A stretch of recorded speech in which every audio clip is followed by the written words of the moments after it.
Hello everyone, I'm Candace and welcome to I Am Not a Doctor, where I am not a medical professional, but I love sifting through the science so you don't have to. We are going to talk about why a bag of Doritos and your ex-boyfriend actually have a lot in common. We are deep diving into cravings, what that looks like on a physical level, why it's probably not your fault that you have them, and what you can do about it.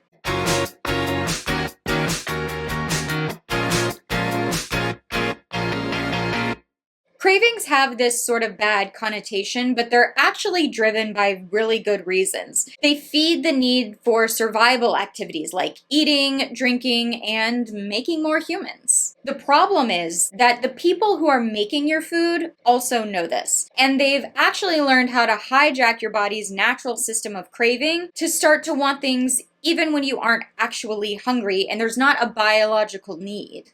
Let's just talk about the difference between hunger versus cravings. Hunger is the need for nutrients. This is when your stomach is actually empty. It's when it's dinner time and you haven't eaten in like 4 hours. Cravings, on the other hand, are the need for pleasure. These can happen alongside being hungry, but they're mostly triggered by visual, habitual, and other sensory cues, like seeing the chocolate cake at the end of dinner and wanting it, even though you're already full. There are two main hormones that control your hunger cues. First, we have leptin, which is going to tell you when you've had enough. People also call this the satiety hormone. And then there's ghrelin, and this is going to tell you that you're hungry, that you need something. Ghrelin is kind of like a tiny little gremlin that lives in your stomach. It can actually be triggered even if you don't need food because it works with the dopamine pathway. The dopamine pathway is this reward center in the brain that keeps us in this chasing loop. This is what makes things that spike dopamine so addictive, like drugs, alcohol, and social media. So you have this little gremlin in your stomach that's telling you you need this dopamine hit, and then you start to crave these ultra-processed foods. It's the exact same thing as when your ex-boyfriend that treated you like crap, except for every so often, but you stayed with him anyways because when things were good, they were so good. That's exactly how dopamine works. You're just waiting for that text message after you haven't heard from him in forever to say, "What's up? What you doing? You up late?" This is the same kind of dopamine hit that you're going to get when you're eating these ultra processed foods. And while it feels really good, the problem with dopamine is that the more you get of it, the worse you actually feel. You can actually never recreate that first really sweet text message feeling unless you don't hear from them for a while. You also can't enjoy that chocolate chip cookie the same way if you eat it every single day. You will feel like you need it, like you're going to die without it, but you're chasing an expectation that's never going to be fulfilled. This is why caffeine is so addictive, and people say they need it, but it also makes them feel awful. This is dopamine at work.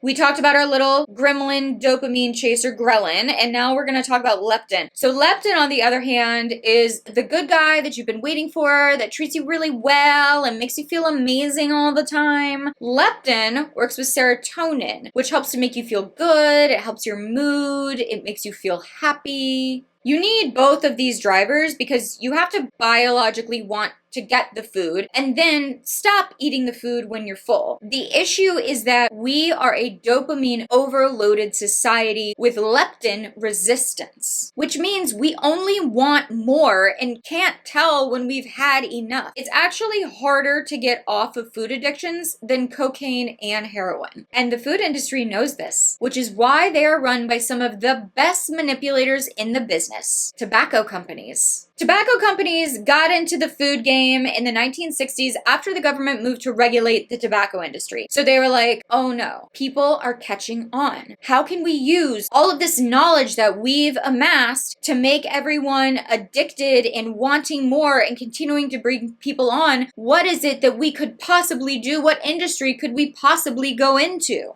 So they decided to start buying the food companies. These guys had huge libraries of colors and flavors and additives that they developed for cigarettes. And they realized that they could use the same ingredients to make a variety of processed foods. The success of these hyper-palatable products is rooted in the science behind addiction. They also started to create something called vanishing caloric density foods. These are going to be things when you think of like cheese puffs, Skinny Pop, Doritos. It's like stuff that you put in your mouth and then it almost immediately dissolves and you're like, man, was that even there? I can kind of taste it, but I think I should have like 18 more of them just to make sure. What it does is it sends signals to your brain that the food is actually less filling regardless of its actual caloric load. So that's why you can literally eat an entire bag of chips until you're sick but still feel like mentally you haven't eaten anything at all. And when we're eating these ultra-processed foods, we're in this chronic state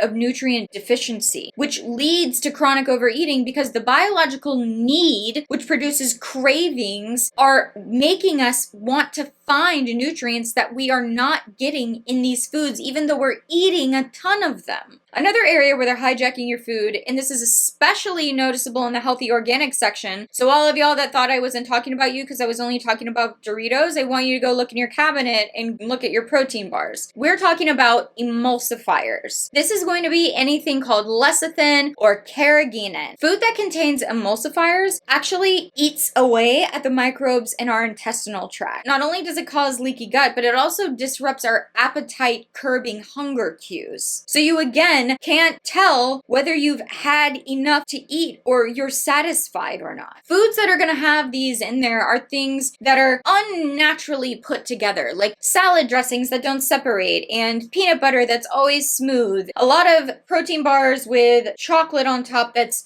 nice and soft and you can bite right into and it doesn't flake off. Those are probably going to have those emulsifiers and lecithin in them. If you think food companies are more concerned with your health than their bottom line, you're probably wrong. They need you to keep eating even when you aren't hungry, and they want you to feel guilt and shame that you did, so you do it again because now you need even more dopamine. Here are some things you can do to take your power back over cravings and stop being seduced by that sexy bag of Rice Puffs. Start getting more sleep. I know this isn't probably what you want to hear, but sleep deprivation causes a rise in cortisol, which also causes glucose not to make it to your brain. Your brain runs on glucose. So when the glucose in your body doesn't make it to your brain says, oh my gosh, we are starving, which in turn makes you feel like you are starving. So one of the best things that you can do for so many reasons, but for weight loss and for cravings, is to really just get your sleep hygiene right. Another area in which we can take control is the studies show that cravings and these feelings really only last for about 30 to 45 minutes. If you feel one of these come on and you know that you're not hungry, you don't need an actual meal, and you want to combat this craving, just know what can you do to distract yourself for 30 to 45 minutes. Can you go take a walk? Can you go chat with a friend? Can you answer a couple emails? If you can get through about 30 to 45 minutes, chances are that feeling is going to go away. That little ghrelin gremlin is going to calm down. We can also really listen to what is happening. When we feel this craving coming on, do a little meditation. What is your body saying? Is it saying, I'm bored, I'm sad, I'm unhappy? Eating a bag of chips is not going to fix that. You may think that eating that donut is going to make you happier, but in the long run, it's actually not.